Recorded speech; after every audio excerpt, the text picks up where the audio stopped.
Mata TV YouTube Indonesia dengan bangga mempersembahkan sebuah storytelling kekinian abad ini diangkat dari karya besar S.H. Mintarja yang sangat populer di masanya, berlatar belakang kisah tanah Jawa masa lampau, tepatnya di penghujung kejayaan kerajaan tanah Jawa dengan judul Api di Bukit Menoreh.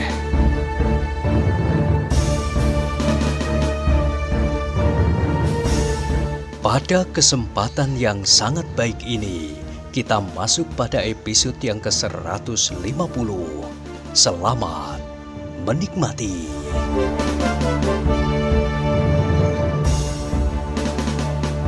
Pada episode sebelumnya telah diceritakan, dari dalam kegelapan, Wuranto melihat sebuah bayangan meluncur langsung bertengger di atas sebuah batu yang lain tepat di hadapan Sidanti. Orang itu adalah Sono Keling. Kini keduanya telah berhadapan dengan wajah-wajah yang tegang. Meskipun mereka belum mencabut pedang masing-masing, tetapi di tangan kiri mereka telah tergenggam senjata-senjata rangkapan. Justru senjata-senjata mereka yang berbahaya. Tangan kiri Sidanti menggenggam nanggalannya yang runcing di kedua ujungnya, sedang tangan kiri Sono Keling menggenggam sebuah bindi. Dalam ketegangan itu, tiba-tiba mereka telah dikejutkan oleh sebuah ledakan di samping mereka. Sebuah batu yang besar terpukul sehingga percikan pecahannya berserakan ke segala penjuru. Kemudian berdentang sebuah gelang-gelang besi di bawah batu-batu tempat Sidanti dan Sono Keling berdiri.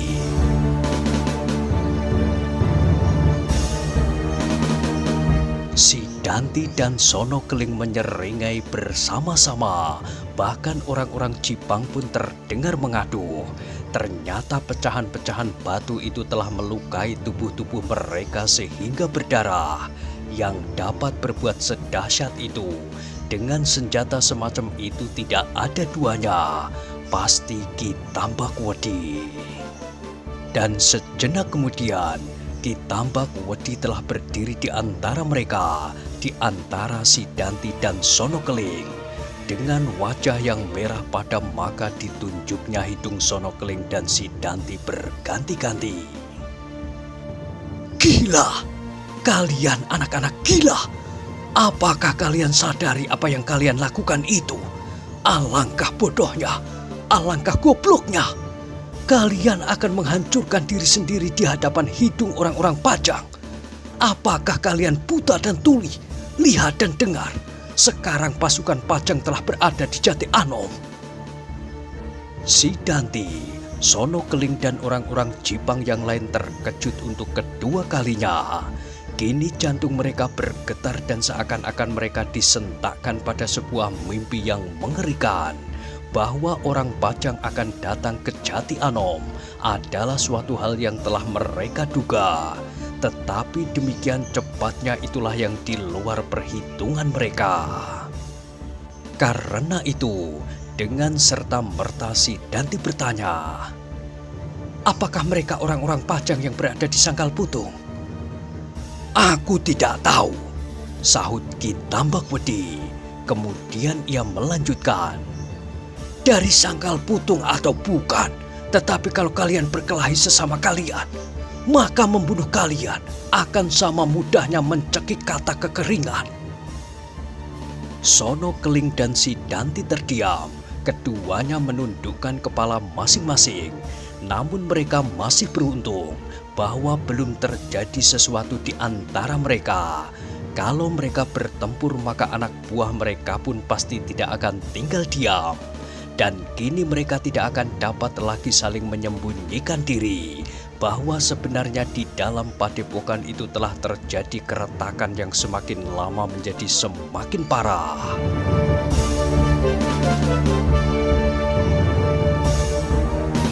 Hanya karena Ki Tambak Wedilah maka mereka tetap berada di pihak masing-masing sambil mengendalikan diri sekuat-kuat hati. Namun Ki Tambak Wedi pun yang tampaknya berdiri di tengah-tengah itu sebenarnya tidak berpijak di tempatnya dengan jujur. Ia tetap memelihara ikatan di antara mereka karena mereka mempunyai kepentingan yang bersamaan. Tetapi apabila kepentingan bersama itu telah lampau, maka dengan hati dan darah yang dingin, Ki Tambak Wedi akan dengan mudah membinasakan orang-orang Jipang yang kini berada di pihaknya. Kesepian itu tiba-tiba pecah ketika dengan serta-merta pula si Danti berkata, "Hei, Wuranto, bukankah kau datang dari Jati Anom?" Wuranto tersentak. Dengan terbata-bata ia menjawab, "Iya, Tuan." Tetapi hatinya menjadi kecut ketika ia mendengar Ki Tambak Wedi telah mengatakannya lebih dahulu bahwa orang-orang Pajang telah berada di Jati Anom. "Guru telah mengatakan bahwa orang-orang Pajang sudah berada di Jati Anom. Lalu apa kerjamu sehingga kau belum mengetahuinya?" "Aku sudah mengetahuinya, Tuan." "Tetapi kau tidak mengatakan. Dari mana aku tahu bahwa kau telah mengetahuinya?" Dada Wuranto berdebar-debar mendengar pertanyaan itu. Dicobanya untuk tetap tenang dan menjawabnya. "Tuan, bukankah aku baru saja datang? Aku melihat Tuan berdiri di atas batu itu dengan wajah merah padam. Bagaimana aku berani berbuat sesuatu?" Si Danti mengangguk-anggukkan kepalanya. Kemudian katanya, "Apakah baru sekarang kau ketahui? Pasukan Untara datang siang kemarin. Baru sore tadi aku berangkat." Sekali lagi si Danti mengangguk-anggukkan kepalanya. "Sekarang katakan, apa yang kau lihat?" "Pasukan Untara, segelar sepapan telah berada di Jati Anom, lengkap dengan pasukan berkuda." Meskipun kata-katanya lancar, tetapi terasa juga sebuah getaran yang meragukan. Kini ia berhadapan dengan orang yang bernama Ki Tambak Wedi yang telah mengetahui pula bahwa pasukan Untara berada di Jati Anom. Apakah Ki Tambak Wedi itu tahu pula tentang dirinya? Kalau demikian maka akan selesailah tugasnya oleh sebuah tali gantungan. "Siapakah anak itu?" Terdengar Ki Tambak Wedi menggeram. "Aku ketemukan anak ini di Jati Anom, Guru." "Apakah ia dapat kau percaya?" "Sampai saat ini, Guru," jawab si Danti ragu-ragu. Sebenarnya ia tidak ingin menunjukkan kepercayaan itu langsung di muka Wuranto. Dan si Danti itu menjadi semakin sulit ketika gurunya bertanya, "Apakah dua orang yang aku jumpai malam tadi mengikutinya dan mengawasinya?" Si Danti menggigit bibirnya, tetapi ia menjawab, "Aku masih perlu meyakinkannya, Guru." Ki Tambak Wedi mengangguk-anggukkan kepalanya, sedang Wuranto menundukkan wajahnya untuk menyembunyikan berbagai kesan yang bergolak di dalam dirinya.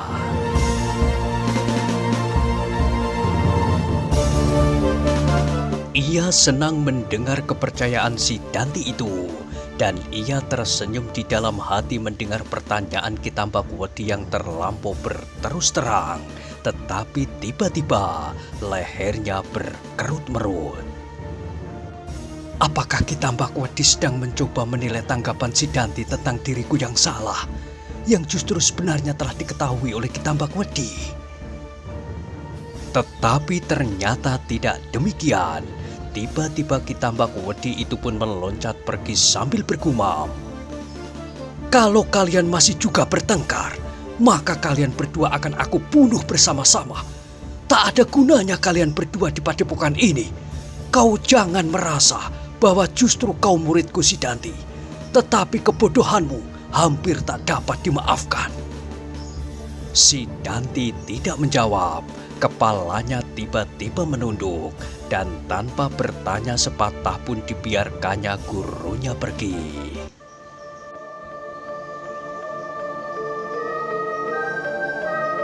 Sepeninggal Ki Tambakwedi, maka si Danti pun segera meloncat turun mendapatkan Wuranto itu.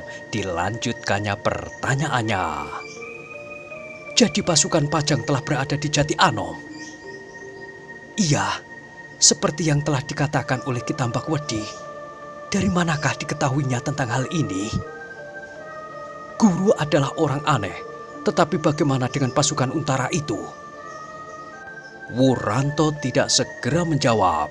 Sekali lagi ia mengatur perasaannya yang sebenarnya bergejolak. Sekali ia menarik nafas dalam-dalam, tetapi tiba-tiba si Danti mendesaknya. Bagaimana? Kenapa dengan pasukan itu? Pasukan Untara datang segelar sepapan, Tuan. Bagaimana dengan pasukan Untara itu dibandingkan dengan pasukan Widura?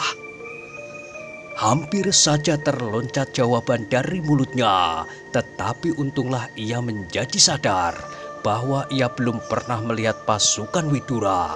Maka jawabnya, pasukan Widura yang manakah yang Tuan maksud?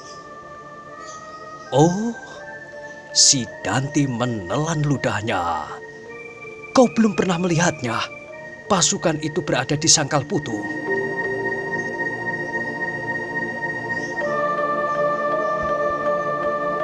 Wuranto mengangguk-anggukkan kepalanya. Untunglah ia tidak terlanjur menjawab karena terlampau bernafsu. Tetapi bagaimana aku mendapat gambaran tentang kekuatan pasukan Untara itu? Sulit, Tuan. Adalah sulit bagiku untuk mengatakan seberapa banyak orang di dalam pasukan itu. Baik, baik. Guru pasti akan melihatnya sendiri. Kalau tidak, aku akan mengirim seseorang yang cukup berpengalaman melihat kekuatan pasukan. Silahkan, Tuan. Gumam Wuranto. Aku tidak banyak mengetahui keadaan dan susunan keprajuritan. Kau perlu pengetahuan mengenai hal itu, Wuranto, apabila kau akan menjadi seorang prajurit yang baik kelak. Aku tidak begitu bernafsu untuk menjadi seorang prajurit, Tuan. Aku ingin menjadi seorang demang. Si Danti tersenyum. Katanya, baik, kau akan menjadi demang Jati Anom. Aku akan membunuh demang yang sekarang ini berkuasa. Bukankah begitu maksudmu?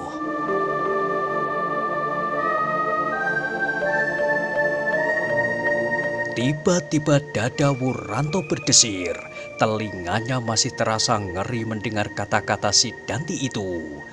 Ia sama sekali tidak ingin melihat demangnya terbunuh, tetapi ia tidak menjawab lain daripada mengangguk dan berkata, demikianlah, Tuan. Jangan takut. Tetapi hati si Danti mengumpat habis-habisan. Katanya di dalam hatinya, persetan kau, baru saja kau mulai, kau sudah membayangkan pangkat yang menyenangkan itu. Aku yang sudah lama berada di dalam perjuangan ini sama sekali belum mendapat apa-apa. Membayangkan saja aku belum sempat. Sepantasnya kau aku cekik sampai mati. Begitu kami berhasil menduduki Jati Anom dan mengusir pasukan Pajang itu. Dengan demikian, maka pemberontakan Tambakwedi akan menjadi jelas. Dan Pajang yang baru akan tegak berdiri dan sedang menghadapi adipati-adipati di pesisir lor. Dan Bang Wetan itu akan menjadi semakin sulit kedudukannya. Sementara itu, Ki Tambakwedi akan terus menghimpun kekuatan ke selatan dan timur Gunung Merapi.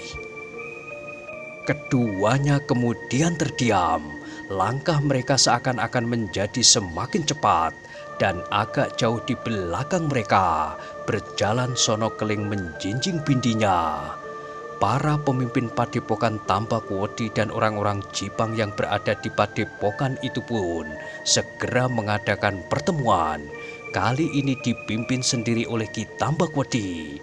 Agaknya kehadiran Untara di Jati Anom telah menumbuhkan persoalan yang harus mendapat perhatian yang cukup. Tetapi sayang bahwa Wuranto tidak diperkenankan ikut serta di dalam pembicaraan itu.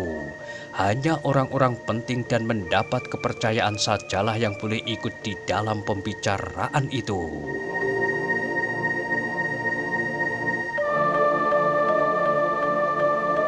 Beristirahatlah, berkata si Danti kepada Wuranto.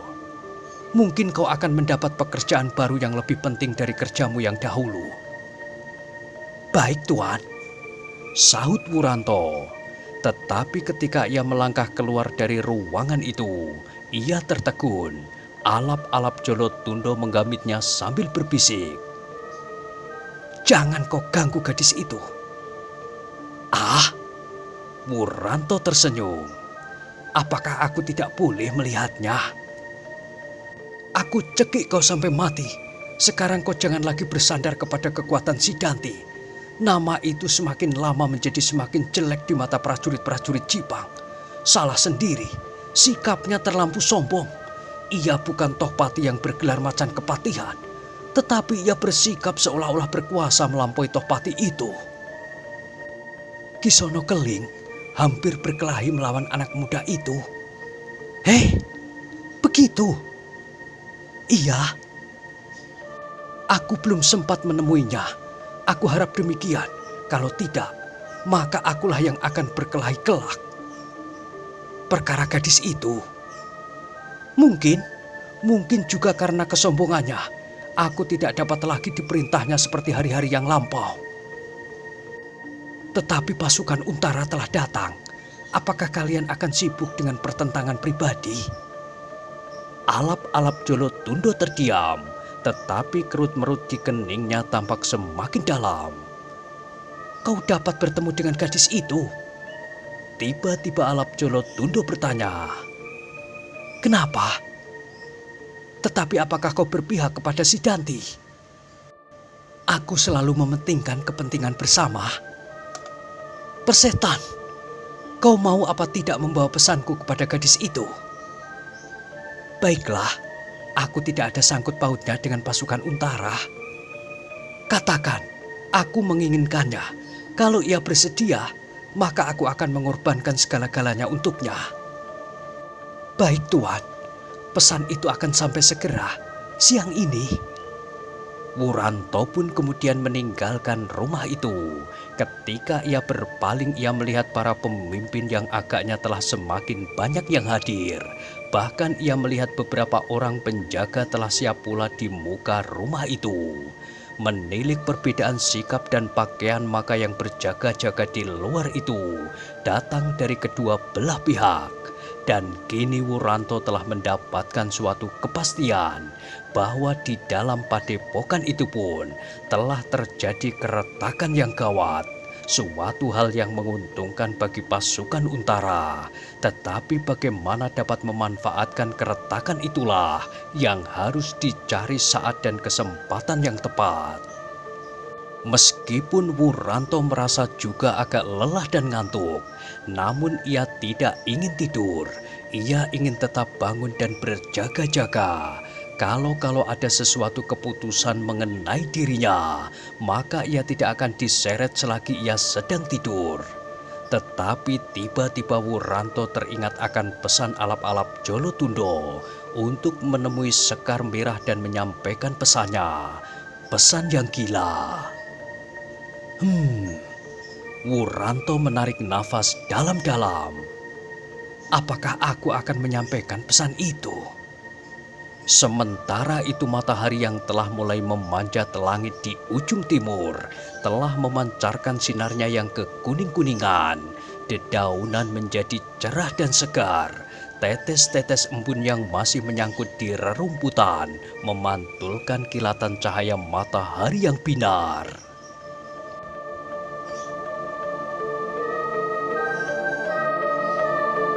Wuranto masih saja duduk di muka pondokan yang diperuntukkannya. Pondokan pada sebuah rumah yang didiami oleh seorang laki-laki dan perempuan tua. Suami istri yang agaknya telah terlampau lama menghuni padepokan ini. Apakah Angger tidak ingin tidur? Bertanya kakek penghuni rumah itu. Kemanakah Angger semalam tadi pergi? Jalan-jalan saja, kek, sahut Wuranto. Tak ada seorang anak muda dari padepokan ini yang sempat berjalan-jalan. Tetapi agaknya Angger bukan anak muda dari padepokan ini. Aku anak Jati Anom. Oh, pantas. Pantas. Aku baru melihat Angger setelah Angger ditempatkan di rumah ini. Iya, Kek. Bagus. Angger telah memilih pihak yang benar. Ki Tambakwedi adalah seorang yang tidak dapat ditakar kemampuannya. Ia mampu menangkap angin taufan, seperti Ki Ageng Selo mampu menangkap petir. Meskipun aku sudah tua, tetapi aku masih bersedia mengangkat senjata seperti anak-anak muda apabila orang-orang Pajang benar-benar akan menghancurkan padepokan ini. Bukankah orang-orang Pajang telah merencanakannya demikian hanya karena Adipati Pajang menjadi iri hati atas kesaktian Ki Tambakwedi? Wuranto mengangguk-anggukkan kepalanya, tetapi ia tidak menjawab. Agaknya Angger mengantuk dan payah. Silahkanlah beristirahat. Di amben dalam telah disediakan oleh nenek ubi rebus. Tidak sekedar ubi rebus, tetapi ubi yang direbus dengan legen. Manis, Nger. Terima kasih, Kek. Wuranto pun segera bangkit. Perutnya memang merasa lapar, dan ubi badek adalah makanan yang sangat digemarinya. Namun meskipun kemudian mulutnya mengunyah ubi, pikirannya masih juga dikalutkan oleh berbagai macam persoalan. Pesan alap-alap Jolotundo, pembicaraan para pemimpin padepokan ini, dan orang-orang Jipang dan berbagai macam yang lain, disadarinya bahwa keadaan akan dapat berkembang dengan cepatnya. Setelah kenyang, maka Wuranto segera bangkit. Perlahan-lahan ia pergi ke biliknya, berbaring-baring untuk melepaskan waktu. Namun ia tidak melepaskan pedang dari lambungnya. Baiklah, aku penuhi pesan alap-alap Jolotundo.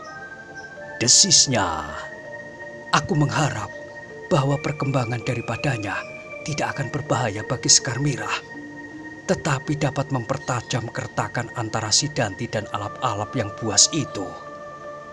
Akhirnya Wuranto pun berketetapan hati untuk menemui gadis itu di pinggir sungai, menyampaikan pesan alap-alap Jolotundo dan melihat kemungkinan yang dapat terjadi. Kini ia akan berjalan seorang diri, tidak dalam pengawasan alap-alap Jolotundo, karena anak muda itu sedang mengadakan pembicaraan dengan pemimpin-pemimpin yang lain. Wuranto itu kemudian menjadi gelisah. Ia tidak lagi dapat berbaring di dalam biliknya.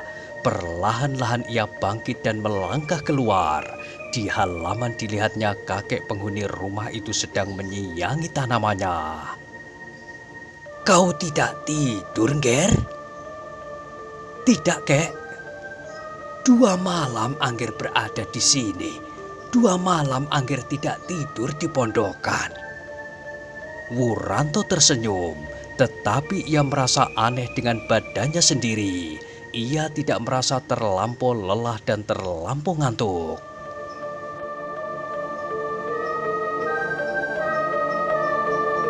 Aku akan berjalan-jalan, Kek. Aku akan menikmati cerahnya pagi di padepokan ini. Kakek itu tersenyum. Silahkan, seumurku ini pun agaknya aku tidak sempat menikmati cerahnya pagi. Kalau begitu, kakek banyak kehilangan pada usia-usia muda kakek. Mungkin aku banyak kehilangan, tetapi aku banyak pula menemukan. Aku kehilangan cerahnya pagi, tetapi aku dapat menyadap ilmu Ki Tambakwedi sebanyak-banyaknya, ilmu kasampurnaan lahir dan batin. Ilmu macam apakah itu? Ilmu kasunyatan. Persoalan kita adalah persoalan yang nyata. Kita manfaatkan apa yang dapat kita lihat dan kita raba dan kita rasakan. Maknanya, Bertanya Wuranto. Kemampuan berpikir menguasai alam, memecahkan teka-teki yang memenuhi keadaan di sekitar kita. Dengan demikian, maka kita akan menjadi rajin bekerja dan mencari, menguasai dan memanfaatkan alam, menghisap saripatinya. Itu saja. Apalagi? Itulah sebabnya kakek banyak kehilangan. Kakek tidak dapat menikmati cerahnya pagi, apalagi menikmati kurnia pencipta pagi yang cerah, yang memiliki rahasia yang tak akan terpecahkan, sehingga sia-sialah kakek menghabiskan umur. Laki-laki itu terkejut mendengar jawaban Wuranto, sehingga ia terhenyak beberapa saat. Ditatapnya wajah anak muda yang tersenyum-senyum itu. Tiba-tiba orang tua itu berkata, "Agaknya Angger mempunyai pengetahuan yang berbeda."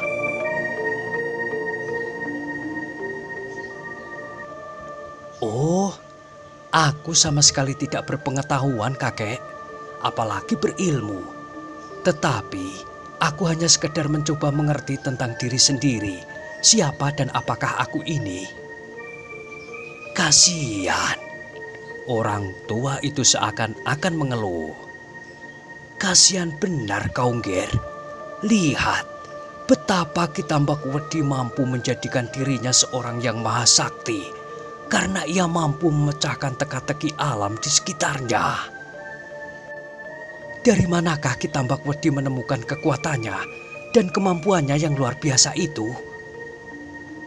Justru ia menguasai dan memanfaatkan kekuatan alam di sekitarnya." Wuranto tersenyum. Ia tidak akan dapat berbantah dengan orang tua itu. Bertahun-tahun orang tua itu mengunyah dan menelan saja pandangan hidup yang didengarnya dari Ki Tambak Wedi. Meskipun demikian, Wuranto itu bertanya, "Dan apakah yang sudah kakek dapatkan setelah kakek menyadap ilmu Ki Tambak Wedi sebanyak-banyaknya? Ilmu yang dapat kakek pergunakan menangkap taufan, atau menangkap asap, atau menangkap petir seperti Ki Ageng Selo?" Orang tua itu terkejut mendengar pertanyaan Wuranto. Tiba-tiba ia terdiam sejenak dan ia menjadi bingung. Wuranto masih saja tersenyum. Tiba-tiba ia berkata, "Sudahlah kakek, bekerjalah. Aku akan berjalan-jalan. Aku tidak pernah berusaha menghisap kekuatan yang diberikan oleh alam seperti cara yang ditempuh oleh Ki Tambak Wedi. Tetapi aku ingin menikmati cerahnya pagi, mengucap syukur kepada pencipta pagi yang cerah dan memohon kekuatan kepadanya untuk menghadapi tiap kesulitan." "Kepada siapa?"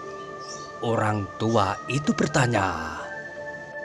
"Tidak kepada benda-benda yang memiliki segala macam kekuatan, tidak berusaha mencari dan memanfaatkan dan menguasai rahasia kekuatan dari pepohonan dan sudut-sudut yang gelap, tetapi kepada pencipta setiap benda, setiap pepohonan, dan setiap sudut-sudut yang gelap dan terang." Orang tua itu masih saja menjadi bingung, bahkan wajahnya kini menjadi berkerut-merut. Tetapi Wuranto sudah melangkahkan kakinya sambil berkata, "Lain kali kita bercakap-cakap, kakek. Sekarang aku akan berjalan-jalan." "Silahkan, Ger, silahkan," jawab orang tua itu. Namun kepalanya masih dilingkari oleh kata-kata Wuranto yang terdengar aneh di telinganya. Dalam pada itu Wuranto telah meninggalkan halaman rumah kakek tua itu. Namun tiba-tiba ia menjadi cemas kalau orang tua itu mengatakan pendiriannya kepada kawan-kawannya. Maka setidak-tidaknya ia akan mendapat perhatian khusus. Tetapi Wuranto akhirnya dapat melupakan pembicaraan itu. Kakek tua itu pasti tidak akan mempersoalkannya, karena orang tua itu tidak segera memahami kata-katanya dan kata-katanya sendiri. Langkah Wuranto itu kemudian membawanya ke jalan padepokan yang kemarin dilewatinya bersama alap-alap Jolotundo. Menyelusuri tebing sungai sepanjang jalan Wuranto mereka-reka bagaimana ia akan menyampaikan pesan alap-alap Jolotundo kepada Sekar Mirah. Mudah-mudahan ia tidak salah mengerti, desis Wuranto seorang diri. Mudah-mudahan ia sadar akan persoalan yang dihadapinya dan dapat memanfaatkannya.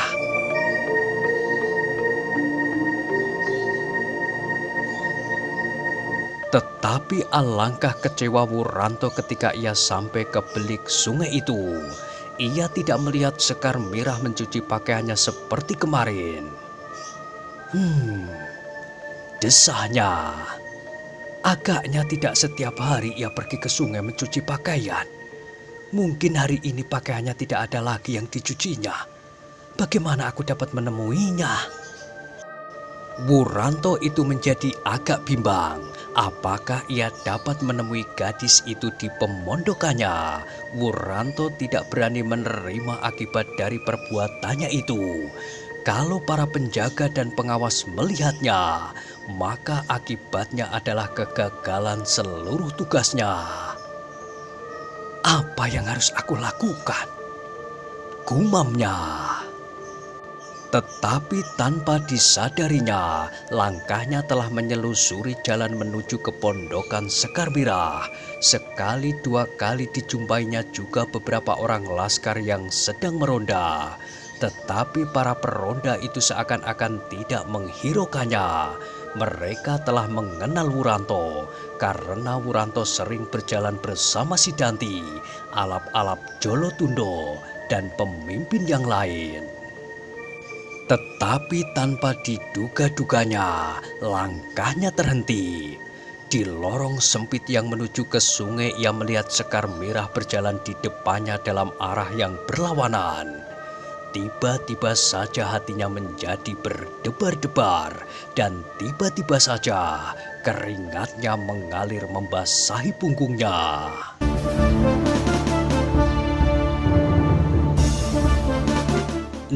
Nah, bagaimanakah kisah selanjutnya? Silahkan ikuti terus kisah Api di Bukit Menoreh pada episode berikutnya. Sampai jumpa.